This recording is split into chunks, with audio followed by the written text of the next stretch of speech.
Cuando enfrentamos circunstancias que podrían hacernos desanimarnos, debemos acercarnos persistentemente al Padre en oración con fe. ¿Estás pasando por algo difícil en tu vida? ¿Sientes que apenas estás aguantando? Jesús nos enseña a orar siempre y no desanimarnos. ¿Estás lidiando con problemas de relación que te desaniman? Tal vez estés sufriendo una enfermedad que no desaparece. Algunos de ustedes están lidiando con dificultades económicas y parece haber ninguna solución. Otros están luchando por obtener buenas notas en sus estudios. Sea lo que sea que estés enfrentando, Satanás quiere que te desanimes. Quiere que te rindas, que tires la toalla en la vida espiritual. Quiere que cada problema que enfrentes te aleje del Señor y te haga cuestionar su bondad. Cuando enfrentamos esa tentación y el desánimo se siente insoportable, podemos elegir o creerle a Satanás, o podemos elegir creer en la palabra de Dios. Podemos acercarnos al Señor.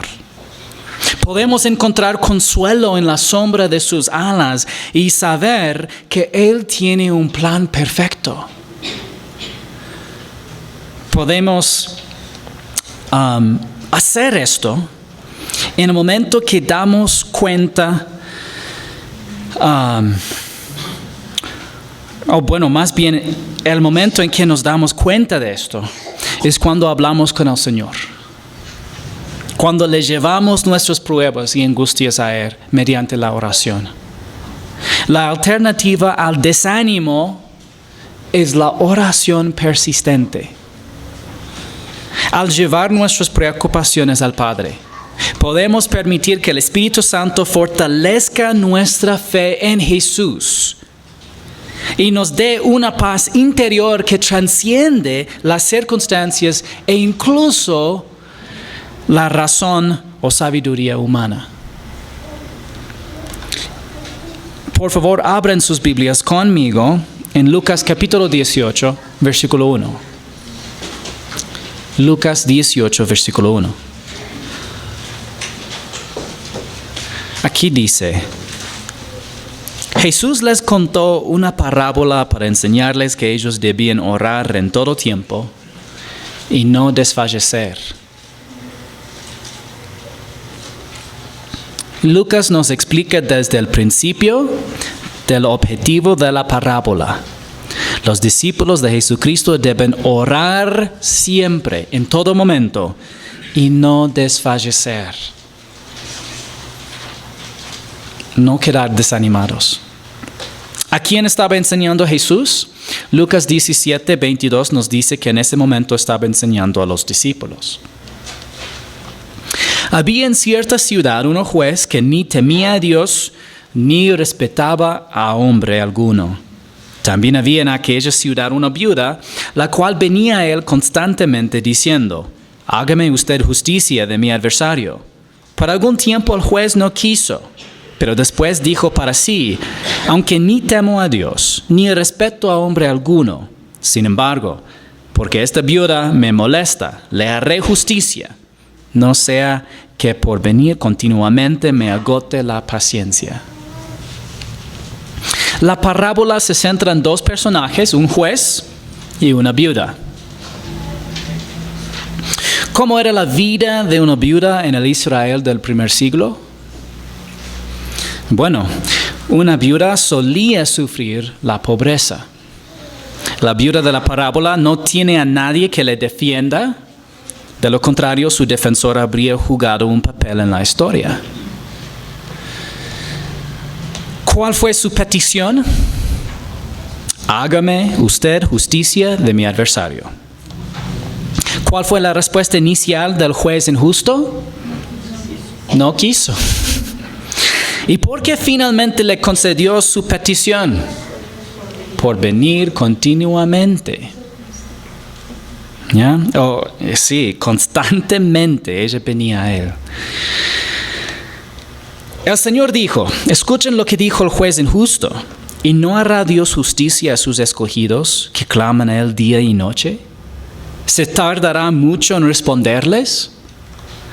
Bueno, en una ocasión anterior Jesús enseñó un principio similar usando un ejemplo diferente. Él dijo en Lucas 11, 5 al 8, también les digo, supongamos que uno de ustedes tiene un amigo y va a él a medianoche y le dice, amigo, préstame 3 panes porque un amigo mío ha llegado de viaje a mi casa y no tengo nada que ofrecerle. Y aquí él respondiendo desde adentro le dice, no me molestes, la puerta ya está cerrada y mis hijos y yo estamos acostados, no puedo levantarme para darte nada. Les digo que aunque no se levante a darle algo por ser su amigo, no obstante, por su importunidad se levantará y le dará cuanto necesite. Bueno, en esa ocasión Jesús también estaba enseñando acerca de la oración, tal como en Lucas capítulo 18. El punto central de la parábola del juez injusto de Lucas 18 es la perseverancia. El punto central de llamar a la puerta de tu amigo por la noche no es la perseverancia, sino la importunidad. ¿Ya? En ambos casos Jesús contrasta a otras personas que no quieren ayudar y sin embargo ayudan o porque tú estás dispuesto de pedir a la medianoche o está dispuesto de conceder su petición porque viene constantemente, pero contrasta a personas que no quieren responder al Padre que siempre está dispuesto de responder a nuestras oraciones, porque a diferencia del juez injusto o del amigo a la medianoche, el Padre realmente quiere escuchar nuestras oraciones. No estamos molestando al Padre a hablar con Él. ¿Y no hará Dios justicia a sus escogidos que claman a Él día y noche? ¿Se tardará mucho en responderles? La respuesta anticipada es que no. En primer lugar, debemos preguntarnos quiénes son los escogidos de Dios. Todos los que ponen su fe en Jesucristo son los escogidos de Dios. Y no es necesario hacer más complejo el tema. ¿Qué espera Dios que hagan los escogidos? Claman a Él día y noche. El contexto inmediato de este pasaje es el juicio inevitable de la tierra. Pero el Señor quería que los discípulos aprendieran de esta parábola la importancia de la oración persistente. Les digo que pronto les hará justicia. No obstante, cuando el Hijo del Hombre venga, ¿hallará fe en la tierra? A la luz de la eternidad, Dios dará justicia a sus escogidos, sus elegidos, pronto.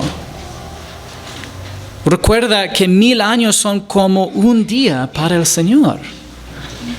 Considerando la brevedad de la vida humana y la duración de la eternidad, los juicios divinos son sumamente rápidos. Y yo sé que tal vez es difícil aceptar en nuestras vidas porque para nosotros parece que no llega la justicia. Oramos día y noche, parece que Dios no contesta. Pero a la luz de la eternidad su respuesta es muy, muy pronto. Es rápido. Si te desconcierta la violencia desenfrenada, la corrupción y el mal en el mundo, puedes estar seguro de que un día se hará justicia. ¿Qué justicia está a la vista aquí? La justicia en vista es la segunda venida. Tú dices, pastor, ¿cómo sabemos eso? Bueno, primero, El pasaje anterior dio puntos destacados del día venidero del Señor y este pasaje termina con la venida del Hijo del Hombre. Esa es la razón que sabemos que está hablando de los juicios divinos que culminarán con la segunda venida. Los días del Hijo del Hombre de Lucas capítulo 17, que nosotros estudiamos la semana anterior, corresponden a la tribulación, la primera parte del día del Señor, el día profético del Señor anticipado en todas las Escrituras. A pesar de que Lucas le estaba escribiendo a Teófilo, quien probablemente era un funcionario o griego o romano, incluyó detalles que eran especialmente importantes para los judíos. Y esto nos recuerda que Lucas probablemente era judío a pesar de la tradición tan popular en la iglesia de decir que Lucas era gentil. Tenemos todas las razones de pensar, tal como todos los otros autores de toda la Sagrada Escritura, Lucas también era judío. El tema de orar por la justicia resuena en las palabras de los mártires de la tribulación. Apocalipsis 6:10 dice, clamaban a gran voz, ¿hasta cuándo, oh Señor Santo y verdadero, esperarás para juzgar y vengar nuestra sangre de los que moran en la tierra? Durante la tribulación, la injusticia de la humanidad alcanzará su clímax. Llegará a su más alto nivel en la historia humana. Y como resultado, los creyentes clamarán por el juicio de Dios. Aunque podríamos pensar que clamar por misericordia armonizaría más con nuestra relación con Jesucristo, en realidad sus clamores por juicio armonizarán con la verdad, la voluntad revelada de Dios para el periodo de la tribulación. Tuve una experiencia interesante enseñando específicamente en Apocalipsis capítulo 6. Con un grupo estaba compartiendo este pasaje y a pesar de hacerles ver de que la Escritura dice directamente que hasta los creyentes ya en el cielo no están en la tierra cuando ellos claman así.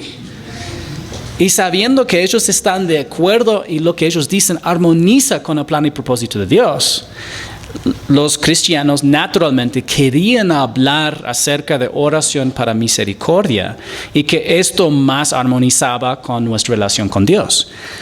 En algún sentido tenían razón por nuestra vida hoy. Sí, para nuestra vida espiritual hoy más armoniza con nuestra relación con Dios y el propósito de Dios por el siglo en que vivimos es la misericordia de Dios sobre los pueblos. Y la demora de su ira que eventualmente será derramada sobre la tierra. Pero cuando ya es el tiempo de la tribulación, absolutamente y apropiadamente, los creyentes van a decir, Señor, por favor, juzga la tierra ahora. No esperes más, ya es tiempo. Y ellos tendrán la razón. ¿Tiene razón? Ustedes dicen, no, pastor. Pero por esta razón también es importante saber en qué época nosotros vivimos o en qué periodo de la historia del mundo. La ira de Dios se habrá acumulado hasta un punto de ebullición y entonces Jesús derramará su ira justa contra el pecado durante la tribulación. Y será justa. El Apocalipsis nos dice varias veces que los juicios de Jesús son justos. Esta verdad se reitera en la segunda venida. Apocalipsis 19:11 dice, vi el cielo abierto y apareció un caballo blanco. El que lo montaba se llama Fiel y Verdadero. Con justicia juzga y hace la guerra. La mayoría de la humanidad no estará de acuerdo en que Jesús juzgue y haga la guerra con justicia. Para ellos, de que Dios juzgue a la tierra será la mayor expresión de injusticia, porque el hombre ve a su propio juicio como mayor que el juicio de Dios. Pero al final de las cuentas es Dios que tendrá la razón, no el hombre. Pero su juicio realmente cumplirá las oraciones de los elegidos, de los escogidos de Dios.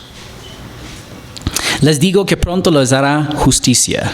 No obstante, cuando el Hijo del Hombre venga, ¿hallará fe en la tierra? Cuando el Hijo del Hombre venga, ¿qué creen? ¿Encontrará fe en la tierra? Sí, bueno, hermanos, sí encontrará fe, pero la pregunta retórica implica que no encontrará mucha fe. Muy poca fe encontrará en la tierra. ¿Quién es el Hijo del Hombre? Jesucristo, sí. Él se refirió a sí mismo con frecuencia como el Hijo del Hombre porque es el título mesiánico que ocupó Daniel en Daniel 7:13, una profecía importante acerca del Mesías venidero. ¿Por qué el Hijo del Hombre busca la fe en la tierra? Es la siguiente pregunta. Porque específicamente apunta a Jesús hablando acerca de la tribulación, y también las oraciones de los santos para la justicia de Dios, que al fin se realizará en la segunda venida. Pero ¿por qué menciona fe? ¿Por qué está buscando Jesús la fe? El Hijo del Hombre busca la fe en la tierra, porque la fe es la única manera en que la humanidad puede recibir la salvación. Esta es la razón. Dios es santo.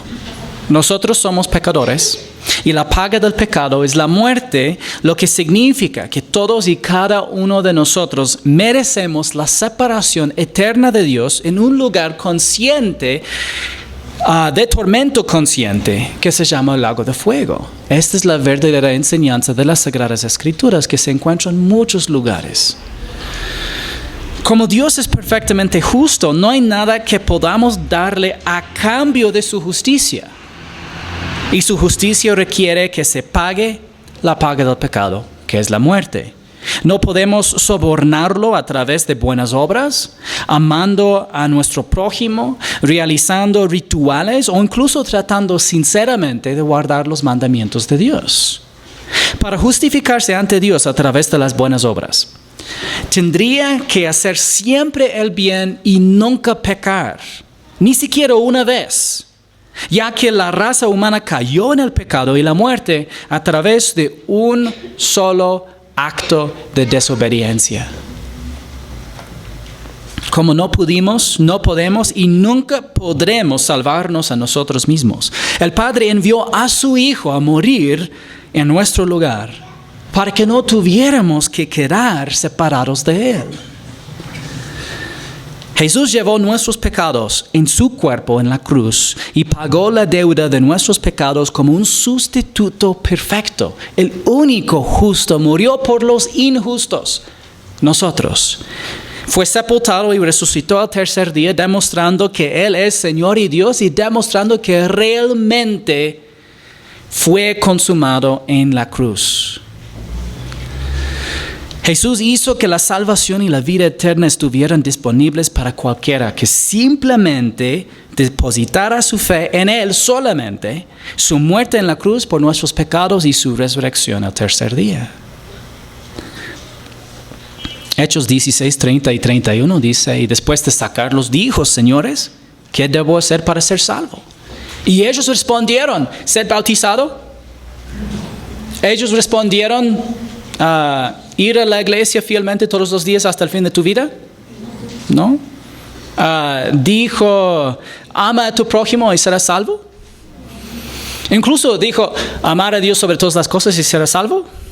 No, ninguna de estas cosas. Dijo, cree en el Señor Jesús y serás salvo tú y toda tu casa. Esta fue la respuesta. Cuando ponemos nuestra fe en Jesucristo, somos salvos de los resultados del pecado, de modo que nunca debemos temer ir al infierno. Desde el momento en que ponemos nuestra fe en Cristo, tenemos la garantía de que el día en que muramos físicamente, nuestra alma estará inmediatamente ausente del cuerpo y presente con el Señor en el cielo, tal como había dicho el apóstol Pablo en 2 Corintios capítulo 5, versículos 6 al 8. Está en las Escrituras, podemos tener esta esperanza viva. Y lo mismo es cierto en el caso de los santos de la tribulación. Es la razón que en el libro de Apocalipsis vemos a más personas muertas sus almas en el cielo en la presencia de Dios que en cualquier otro libro.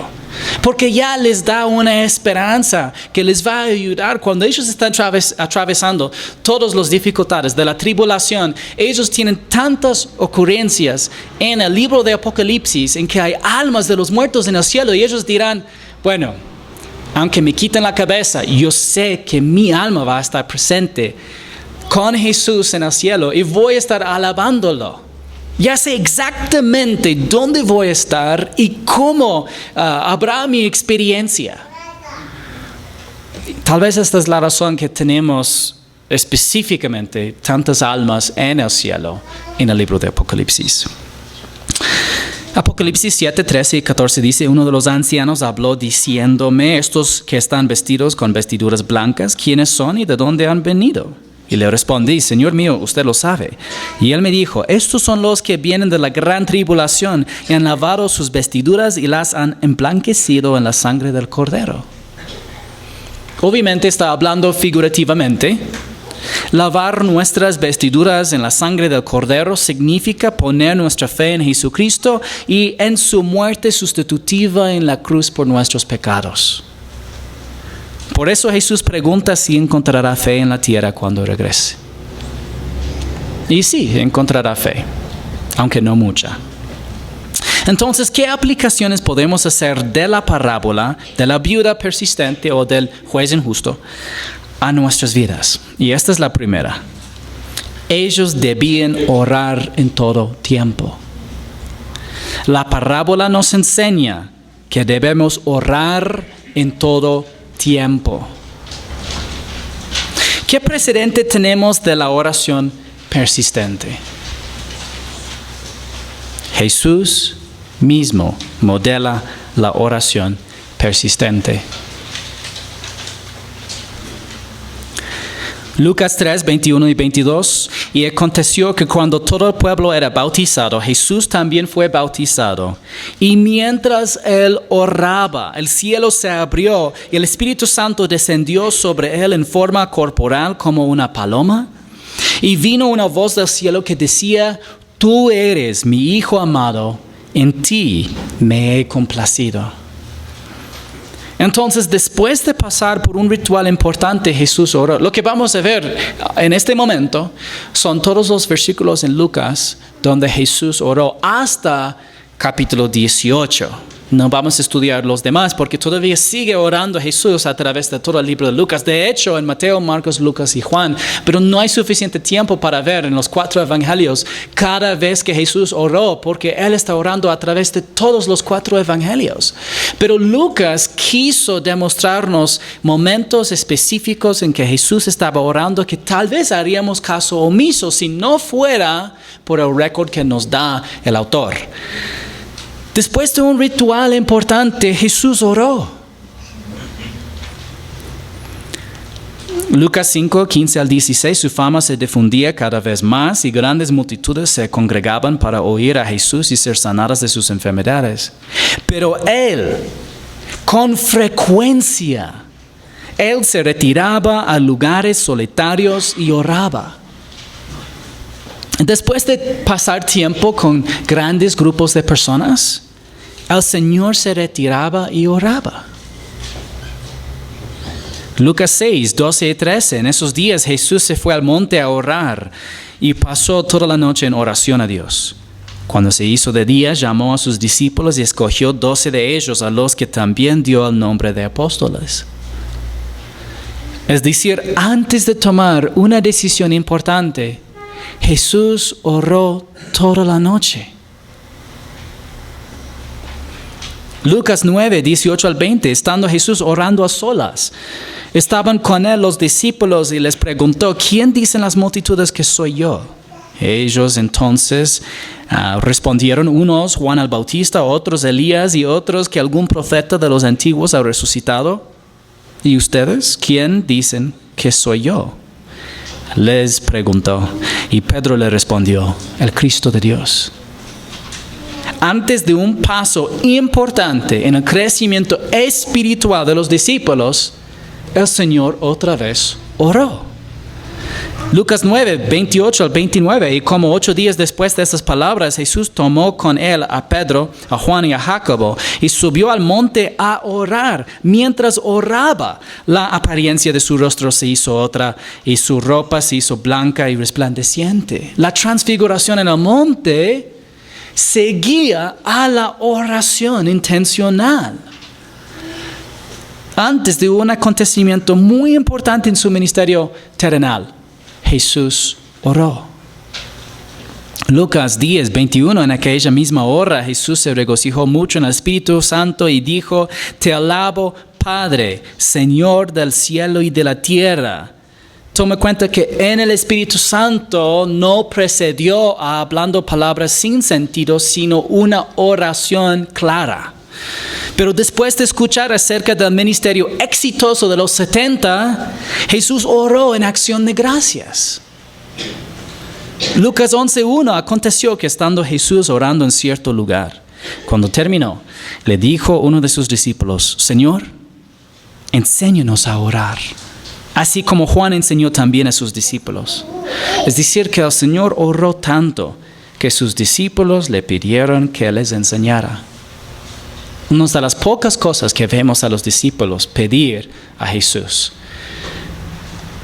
Jesús oró antes, durante y después de cada decisión, trabajo y evento importante en su vida. Si la oración era esencial para el Hijo de Dios, ¿cómo podemos tratarla como una mera sugerencia para nosotros? El apóstol Pablo escribió a los tesalonicenses: oren sin cesar. Eso no significa que debamos orar literalmente cada momento, día y noche.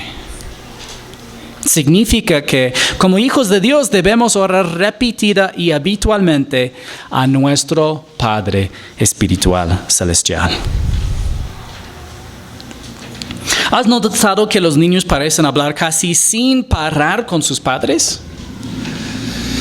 Yo pasé diciembre, los últimos 2 semanas, con familiares, y todos mis cuñados tienen un montón de hijos ahora. Y los hijos hablan, pero constantemente, sin parar. ¿Ya? Y como los padres ya estaban ocupados y yo estaba cuidándolos, hablaban conmigo constantemente. ¿Ya? Y no paran de hablar y hablar y hablar. ¿Ya? Sería un buen hábito para nosotros estar así con el Padre. Para decir al Padre: Padre, no entiendo cuando hay algo que es difícil de entender. Decir: Padre, qué tan hermoso. Es algo que vemos que es hermoso. De decir: Padre, me cuesta mucho concentrarme cuando estamos distraídos. Padre, esta prueba es tan difícil para mí cuando estamos luchando. Así deberíamos nosotros ser con el Padre. Orar sin cesar es de hablar continuamente con nuestro Padre, como los niños hablan con sus padres.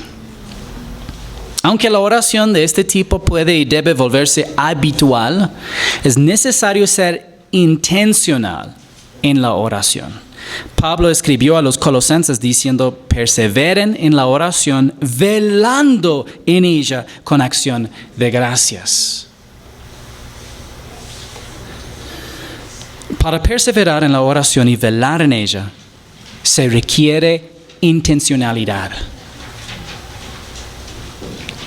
Para orar intencionalmente, probablemente tendrás que planificar momentos para orar.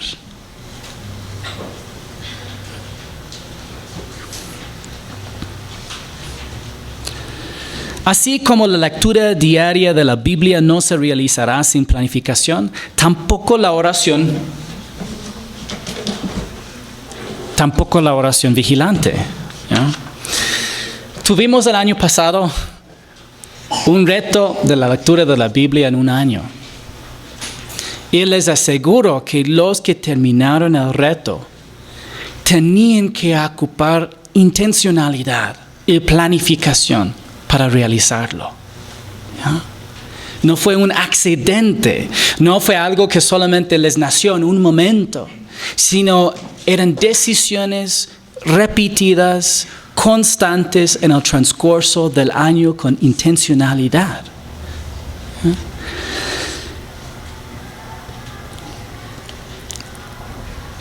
Y entonces, así es necesario para nosotros, así como la lectura diaria de la Biblia requiere planificación, también se requiere planificación y intencionalidad, la oración vigilante. La oración habitual como conversación con el Padre, sí, puede ser en todo momento y no es necesario como planificar mucho, solamente recordar, debería hablar más con mi Padre Celestial. Pero requiere intencionalidad y planificación, oración vigilante. Cuando Pablo escribió sobre la armadura de Dios para el creyente, mencionó la oración como la única arma ofensiva, es decir, para atacar aparte de la espada del Espíritu. Los únicos dos armas para atacar son la palabra de Dios, la espada del Espíritu, y la oración.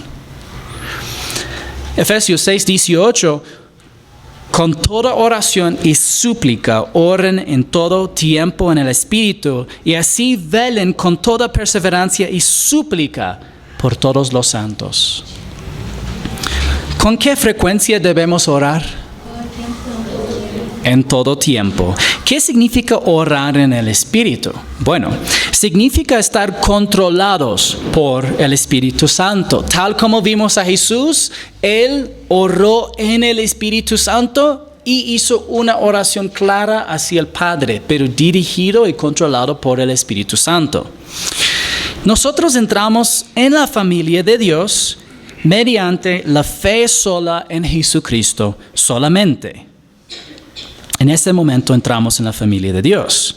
Al mismo tiempo somos sellados por el Espíritu. Bueno, Gálatas 3:26 dice, pues todos ustedes son hijos de Dios mediante la fe en Cristo Jesús. Así es como entramos en la familia de Dios. Al mismo tiempo somos sellados por el Espíritu Santo que toma residencia dentro de nosotros. Como dice en Efesios 1:13. En Él también ustedes, después de escuchar el mensaje de la verdad, ¿cuál mensaje de verdad? El evangelio de su salvación, y habiendo creído el evangelio que nos enseña acerca de Jesús, fueron sellados en Él con el Espíritu Santo de la promesa. Entonces, en el momento que tú escuchas el mensaje del evangelio y depositas tu fe en Jesucristo, en ese momento el Espíritu Santo de Dios te sella en Jesús. Y dice en 1 Corintios 6:19, ¿o no saben que su cuerpo es templo del Espíritu Santo que está en ustedes, el cual tienen de Dios y que ustedes no se pertenecen a sí mismos? En este mismo momento que el Espíritu Santo de Dios nos sella, también nos habita permanentemente. Por lo tanto, desde el momento de la fe en Cristo, tenemos al Espíritu Santo residente dentro de nosotros. Ahora, cuando nosotros estamos en pecado, contristamos o apagamos al Espíritu Santo. Apagamos, dice en 1 Tesalonicenses capítulo 5, o contristamos, Efesios capítulo 4, al Espíritu Santo de Dios. Juan explica que es como estar en tinieblas. Sabemos que es un estado de miseria. El apóstol Pablo dijo que es cuando él hace lo que no quiere hacer y ni entiende cómo prácticamente lidiar en la vida espiritual, causa confusión. Pero mediante la confesión de nuestros pecados podemos volver a comunión con Dios, y en este estado el Espíritu Santo de Dios nos llena, nos controla, nos dirige. Y cuando nos controla, dirige nuestros pensamientos, palabras y acciones. Esto es lo que dice en Efesios 5, 18 al 21. Y no se embriaguen con vino, en lo cual hay disolución, es decir, desperdicia. ¿Ya? Una desperdicia de una vida es de embriagarse. Sino sean llenos del Espíritu. ¿Y cómo se ve la llenura del Espíritu? Hablan entre ustedes con salmos, himnos y cantos espirituales. Esto parece como un imperativo parte de lo que dice ser lleno del Espíritu. En este caso sí, la Reina Valera es un poco mejor porque dice hablando entre ustedes, y es porque son participios, es decir, que son acciones que fluyen de otra acción. La acción que inicia todo es ser lleno del Espíritu. Y cuando somos llenos del Espíritu, hablaremos entre nosotros con salmos, himnos y cantos espirituales. Nosotros, cuando estamos llenos del Espíritu, nosotros vamos a cantar y alabar con nuestro corazón al Señor. Cuando somos llenos del Espíritu, vamos a dar siempre gracias por todo en el nombre de nuestro Señor Jesucristo a Dios, al Padre. Y cuando somos llenos del Espíritu, nosotros vamos a someternos unos a otros en el temor de Cristo. Observe que cuando el Espíritu Santo nos llena, controla nuestras palabras, nuestro corazón, nuestras oraciones, nuestras acciones hacia los demás. Y por eso necesitamos estar en el Espíritu cuando oramos. Lo que significa que estamos en comunión con Jesucristo y bajo la dirección del Espíritu Santo de Dios.